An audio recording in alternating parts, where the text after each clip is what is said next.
semua, perkenalkan nama saya Elizabeth Julita dengan NIM 22923 kelas S1TI Fakultas Kehutanan INSIPER Yogyakarta. Di sini saya akan menjelaskan tentang contoh aplikasi penginderaan jauh di kehutanan. Simak ya. Teman-teman ada yang tahu nggak apa itu SIG?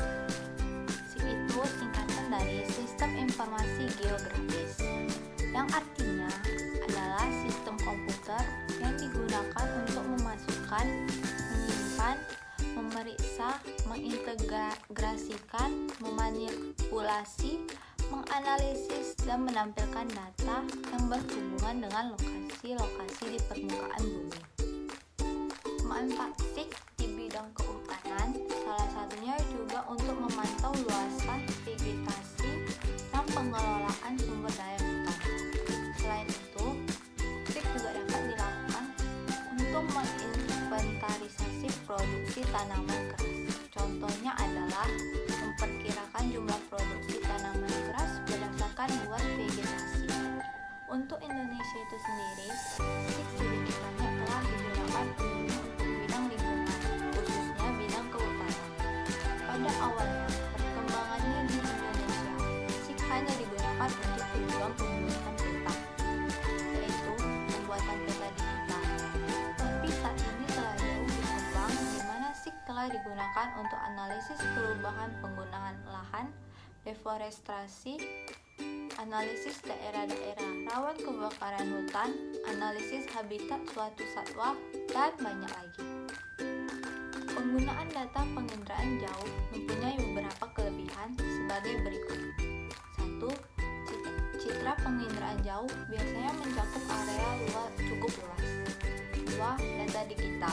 Citra penginderaan jauh dapat diperoleh dalam bentuk digital, sehingga data tersebut dapat diolah secara digital dengan menggunakan komputer. 3. Periode tersedianya data citra dapat diperoleh secara periodik, sehingga data terjamin. 4. Biaya yang murah. Beberapa contoh penggunaan SIG di bidang kehutanan adalah sebagai berikut. 1. Perencanaan pengangkutan hasil tebangan. Untuk mengidentifikasi jumlah kayu yang bisa ditebang dari suatu wilayah hutan di daerah pegunungan dan diangkut ke industri pengolahan dengan biaya yang optimum, perlu menetapkan lokasi dan desain sistem pembalakan atau logik dengan sistem kabel, serta merencanakan jaringan jalan angkutan. Masalah seperti ini dapat dipecahkan dengan menggunakan SIG. Contoh yang kedua, tata guna hutan. Untuk menetapkan apakah suatu kawasan hutan perlu ditetapkan sebagai hutan lindung atau tidak, perlu dilakukan evaluasi berdasarkan kriteria dan skor yang ada, nilai curah hujan, kelerengan jenis tanah, dan ketinggian. Untuk itu, dengan SIG, peta curah hujan, peta kelerengan, peta jenis tanah, dan peta topografi diintegrasikan untuk mengetahui wilayah-wilayah mana beserta luasnya yang mempunyai skor gabungan sama besar atau lebih besar dari batas yang diperlukan ditetapkan sebagai hutan lindung, dan wilayah mana yang mempunyai skor gabungan kurang dari batas yang dipersyaratkan untuk suatu hutan lindung. Contoh ketiga, monitoring atau pengawasan. Dengan mengkombinasikan peta areal HPH, peta RKT, dan citra satelit terbaru, maka dengan menggunakan SIG dapat diketahui apakah pemegang HPH telah melakukan penebangan liar di luar blok tebangan yang diizinkan. Mengingat bahwa tebangan di areal HPH dilakukan secara tebang pilih, maka adanya jalan angkutan yang baru dibuat merupakan indikasi kuat adanya penyimpangan tersebut. Contoh keempat, deforestasi.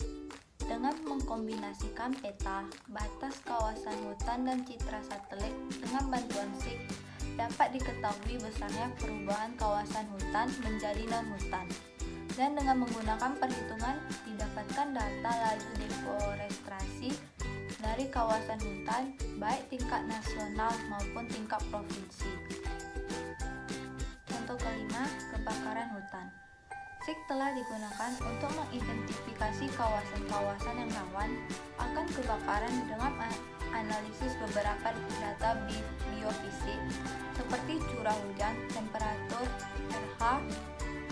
Dari hasil analisis tersebut, biasanya membuat scoring dari setiap faktor yang mempengaruhi kebakaran hutan, dan dengan cara menjumlah skor masing-masing peta setiap faktor yang akan didapat kawasan yang rawan terhadap kebakaran dari yang tinggi sampai rendah.